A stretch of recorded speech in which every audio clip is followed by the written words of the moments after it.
Тази събота в предаването извън шаблона очаквайте енергийната криза и университетите.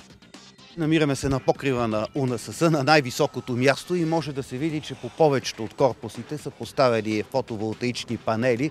Мощността е оптимално изчислена, така че да не стане голям проекта, който да се изкупи за по-дълго време, но да не е много малка, така че да може да има нормален ефект.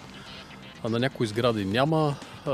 Технологията е такава без пробиване на самата изолация на покрива, така че да не се уврежда самия покрив. И за финал, 9 септември, равносметката. Коментар на професор Георги Илинчев Попов. Това е дата, която разделя българския народ. И хората спорят за тази дата.